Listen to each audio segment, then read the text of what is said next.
తెలుగు రాష్ట్రాల కోసం ప్రత్యేకంగా ప్రాణత్యాగం చేసి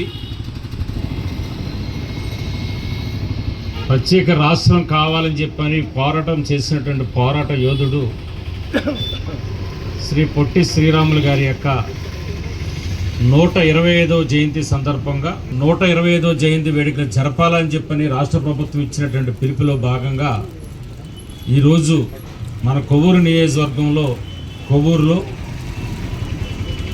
ఈ యొక్క పొట్టి శ్రీరాములు గారి యొక్క 125వ జన్మదిన వేడుకల సందర్భంగా మైలాపూర్ రాయపేట హైవే రోడ్డులో శ్రీరాములు అమరజీవి 126 ఇంటి నెంబర్ని ఆయన స్మృతివనంగా ఆంధ్రప్రదేశ్ ప్రకటించిందని చెప్పని కూడా ఈ సందర్భంగా మీకు తెలియజేస్తాను. ఆయనకి మద్రాసులో ఉన్నటువంటి ఏదైతే హౌస్ ఉందో దాన్ని ఆయన యొక్క స్మృతివనంగా ఆంధ్రప్రదేశ్ ప్రభుత్వం ఇవాళ కాపాడుతుంది.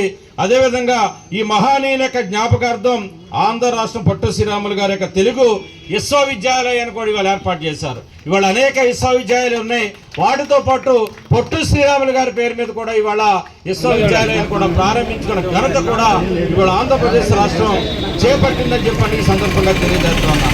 అంతేకాకుండా నెల్లూరు జిల్లా పేరును 2008 పొట్టి శ్రీరాములు నెల్లూరు జిల్లాగా కూడా నామకరణం చేశారని చెప్పని కూడా ఈ సందర్భంగా మీకు తెలియజేసుకుంటా ఉన్నా. అంతేకాకుండా పొట్టి శ్రీరాములు గౌరవార్థం తపాలా శాఖ వారు కూడా 2000 మార్చి 16వ తారీఖుని ప్రత్యేక తపాలా బిళ్ళను కూడా ఈయన పేరు మీద ప్రారంభించారని చెప్పని కూడా ఈ తెలియజేసుకుంటా ఉన్నా. అదే కాకుండా మన జిల్లాలో కూడా ఇవాళ పెనుగొండ ఏదైతే ఉందో అక్కడ వాసవి మాత టెంపుల్ చాలా పెద్దగా ఉంది.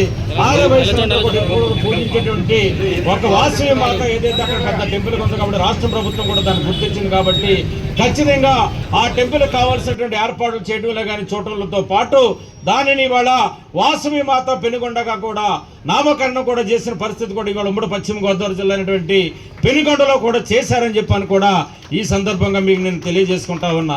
ఇవాళ మనం ఆలోచించవలసింది ఒకటి, ఇది దౌర్భాగ్యం అనుకోండి, లేకపోతే ఈ యొక్క దేశంలో తరతరాలుగా ఉన్నటువంటి ఈ కులాలు మతాలు ప్రాంతాల యొక్క విభేదాలతోటి ఆనాడున్నటువంటి కారణాల వల్ల కావచ్చు. ఇవాళ ఒక గాంధీ గారిని కానీ, ఇవాళ పొట్టి శ్రీరాములు గారిని కానీ, ఒక అంబేద్కర్ని కానీ, లేకపోతే ఎవరైతే భారతదేశం కోసం పోరాటాలు స్వాతంత్రోద్యమంలో పాల్గొన్నటువంటి అల్లూరి సీతారామరాజు కానీ, భగత్ సింగ్ లాంటి వాళ్ళు కానీ, సుభాష్ చంద్రబోస్ లాంటి వాళ్ళు కానీ ఎవరైతే ఉన్నారో వీళ్ళందరినీ కూడా కులాలు పెట్టి వేరు చేసి వాళ్ళు చూస్తున్న పరిస్థితి ఉంది. ఇది 100కి 3 కూడా తప్పని కూడా చెప్తా ఉన్నా.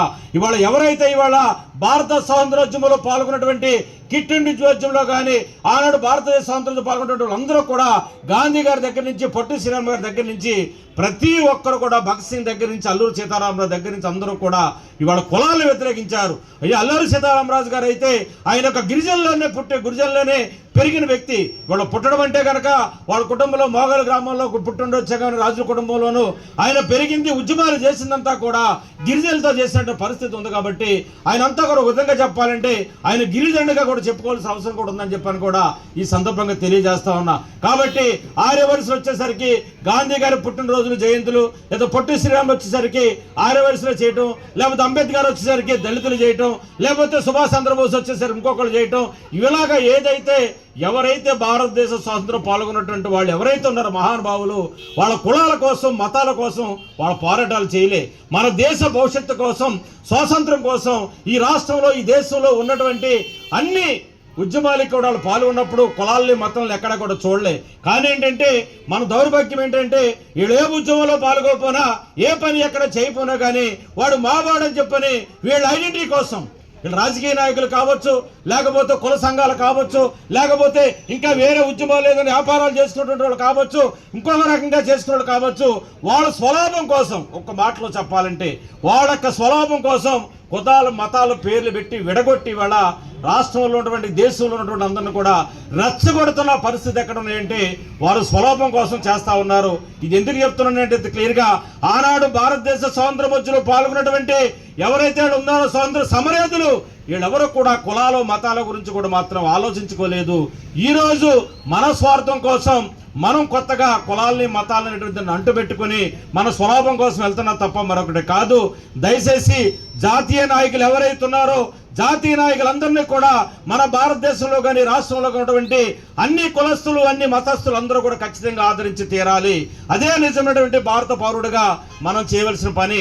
ఆనాడు స్వాతంత్ర ఉద్యమంలో కావచ్చు, వేరే ఉద్యమంలో కిట్టిండి ఉద్యమాలు కావచ్చు, మనం పాల్గొనలేకపోయాం. కానీ పాల్గొని ప్రాణాలు జైలుకి వెళ్ళి లాఠీ దెబ్బలు తిని ప్రాణాలు అర్పించినటువంటి ప్రతి జాతీయ నాయకుడిని కూడా మనం ఖచ్చితంగా గుర్తుపెట్టుకొని వారి యొక్క స్ఫూర్తిగా తీసుకుని మనం ముందుకెళ్ళాలి. మన భావితరాలకి పాఠ్యాంశాల్లో కూడా వారు చేసినటువంటి పోరాట స్ఫూర్తిని తీసుకుని పాఠ్యాంశాల్లో కూడా చేర్చి లైబ్రరీ కూడా బుక్స్ పెట్టి పిల్లలకి జాతీయ నాయకుల గురించి, ఈ భారతదేశ చరిత్ర గురించి, ప్రపంచ చరిత్ర గురించి, ఆంధ్ర రాష్ట్రంలో తెలుగు వారి కోసం పొట్టి శ్రీరాములు గారు చేసినటువంటి పోరాట స్ఫూర్తిని గురించి ఖచ్చితంగా మనం తీసుకెళ్లవలసిన అవసరం ఉందని చెప్పని ప్రతి ఒక్కరు కూడా గమనించాలని చెప్పని ఈ సందర్భంగా మీకు తెలియజేస్తా ఉన్నా.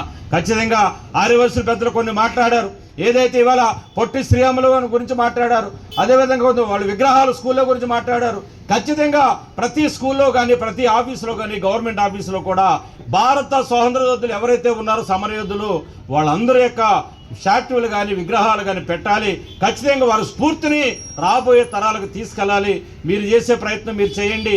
ప్రభుత్వ పరంగా మేము చేసేటువంటి కృషి ఏదో ఖచ్చితంగా 100% మీకు మేము సహకరిస్తామని చెప్పని కూడా ఈ సందర్భంగా మీ అందరికీ కూడా తెలియజేసుకుంటాం.